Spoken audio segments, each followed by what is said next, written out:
Hello, investors, and thank you so much for joining me. Today I'm with Cliff. Cliff is an economist. Well, I don't know how to explain you, Cliff, so tell me who you are, who you help, and how you help them. Okay, so I'm Cliff Lipscomb. I'm the vice chair, co-managing director of a firm called Greenfield Advisors. The firm is 43 years old. The running joke around the firm is that the company and I are the same age. We excuse me, we're founded in Seattle. You can tell from my accent I don't live in Seattle, so I live and work in Cartersville, Georgia, which is about halfway between Atlanta and Chattanooga, Tennessee. Who we help law firms. We help law firms on our expert side, and then our investment banking side. We help connect investors to projects. So that takes many different flavors. One minute it could be trying to find investors for a hotel in Seattle. The next minute it could be helping a multifamily client in Indiana find a permanent source of capital so that they can deploy their strategy over the next 3 years. On the expert side, clients are typically law firms. We do a lot of expert witness work where we opine on market value and trends and whether somebody's technology infringes on somebody else's technology. We're called into a patent infringement case. And through that, I've become, and my firm has become specifically experts in the area of what's called property tech and big data. I even have a book on big data that came out in early 2018, and with the intention of teaching people how to code and do these big data analyses on their own. Very cool, especially for a real estate guy like me. I love getting great data from companies like yours. Tell me about your relationship with Adam. Sure, yeah. So for those of you that know Adam Data Solutions, they're a property data firm located in Irvine, California. Their previous name was Realty Track, and they had a specific focus on foreclosure properties. That changed a couple of years ago when the ownership of Adam changed from one private equity firm to another. And so the goal for Adam then was to become the single biggest repository clearinghouse for all property related data. So that ranges from data at the property level to data at the neighborhood level, the county level, and the state level. So they've been able to, through acquisition, provide a range of data to its clients, all the way from the property level to the neighborhood level. And that includes everything from school district data to characteristics of the individual properties to environmental risk metrics. For example, with the California wildfires that happened last year, they were called in repeatedly to talk about the environmental risk indices and the wildfire risk indices that they produce, which can be helpful to insurance companies and to owners. Very cool. That's a little bit about Adam Data Solutions. Our specific relationship with Adam is that we help them build what's called the atomized AVM. It's an automated valuation. It's one of probably 20 or 22 in the marketplace.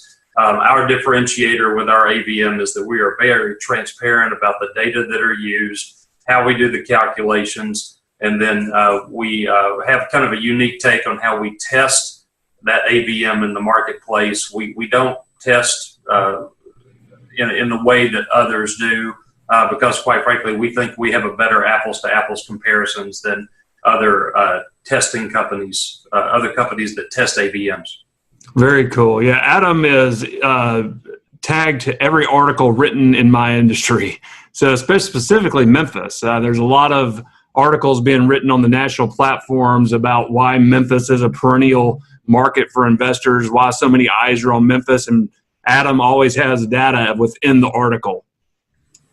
They do a very good marketing themselves, and like I said, they're really trying to put themselves at the forefront of all things property data, even though, and they're going head to head against competitors like CoreLogic and First American Data Tree and Black Knight. Very cool. So Cliff is going to be at our event May 17th and 18th. He's going to talk specifically about Memphis and give you some ideas of, why so many eyes are on Memphis. So if you'd like to learn more from the experts, that's what my goal with this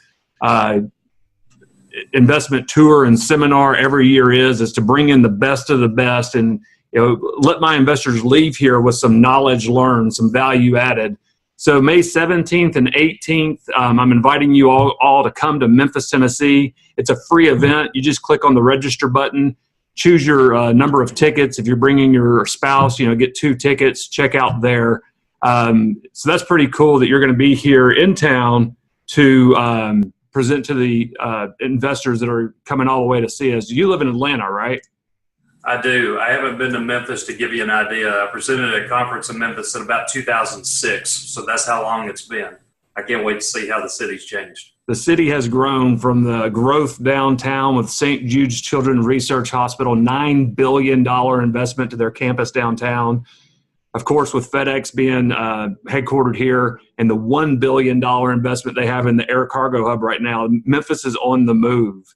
So, Cliff, let me show you some of the statistics that we share with our clients. And we pulled this from a variety of sources. The big takeaways here, 52% renters in Memphis. There's neighborhoods, we were talking offline right before we started this video, there's neighborhoods that are 99% rentals. And then there's neighborhoods like I live in, there's not a rental property. So there's a big divide between the wealthier areas of town and the areas, that are not so wealthy, the workforce. And my goal is to provide clean and safe workforce housing. Memphis happens to be a place where there's a huge demand for that. Just to run over a couple other numbers, statistically, the metro area is about 1.3 million people.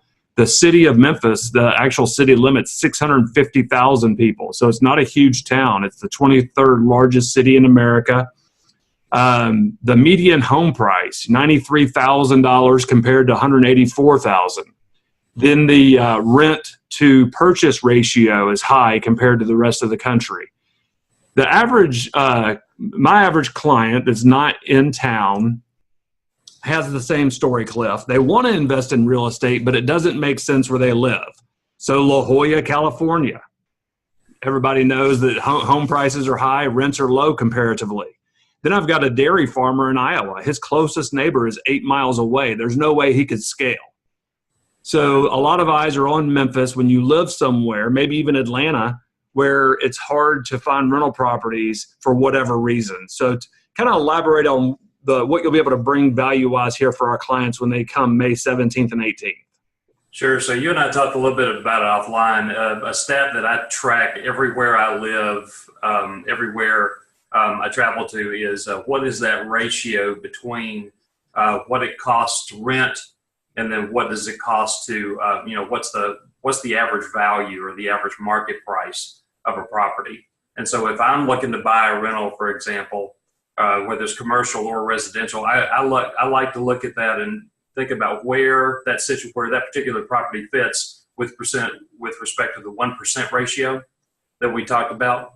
I like to be able to bring in rent at least 1% of the total value every month. And that's inclusive of all taxes, property tax, whatever you want to kind of think about. So one of the things that I do want to look at, and I will before the event, is I'll take a look at how that ratio varies across the Memphis metropolitan area. I'll get a sense of how deep I can dive with that information. With the data that we have with our partner Adam Data Solutions, I may be able to dive into kind of a neighborhood by neighborhood analysis on that to see what people are paying currently in rent compared to what our atomized AVM produces in terms of a value at a specific point in time, which would basically be now, and then compare that and see what those ratios look like throughout the given neighborhoods. And then if you have any addresses you want to send me, I can lay that over the top and properties that you own, that you rent currently, to see how your properties fit in with the different ratios neighborhood by neighborhood. Okay, wow. So I'm just excited about that, and I'm not even coming to be in the audience. That's pretty cool. So this is, every year it's so exciting. We bring in investors from all over the country. We add value by bringing in guests like you, some people that have true value to add. One of the cool things about coming to the event, though, is getting to speak with each other. So you're going to have investors from all over the country with different strategies and philosophies, and they're going to be able to share with you what's working and what's not. So the time we get to spend together when we go to the barbecue festival, is not just for some fun. It's to actually be able to get to speak with each other and grow these relationships. It becomes a bit of a mastermind.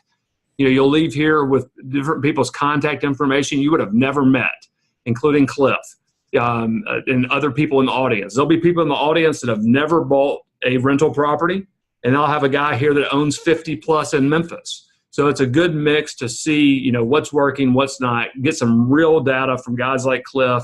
I'll be there to talk about Memphis and the renovations we do. Let's touch on that 1% rule just a little bit further. So it is becoming more and more elusive without stepping into really rough parts of town, areas that have high crime, low grades for the schools. That's easy to find the 1% rule. But what we're still providing, and people are shocked that they're still able to get it, is a fully renovated property in a neighborhood that is safe and has decent schools with that 1% rule. And to anyone listening out there that might not understand, a $100,000 home rents for $1,000 a month. We can still provide that. I'm still providing that with a brand new roof, brand new HVAC, all hard surface floors, no carpet. So it's pretty cool that's still available. Well, Cliff, man, we look forward to seeing you. Cliff's going to be here throughout the weekend. He's going to go down to the barbecue festivals for some one-on-one time with you guys. We just really appreciate you coming up. We're really humbled and honored that a guy of your caliber will be coming to the event this year. Well, thank you very much, and I'm looking forward to it.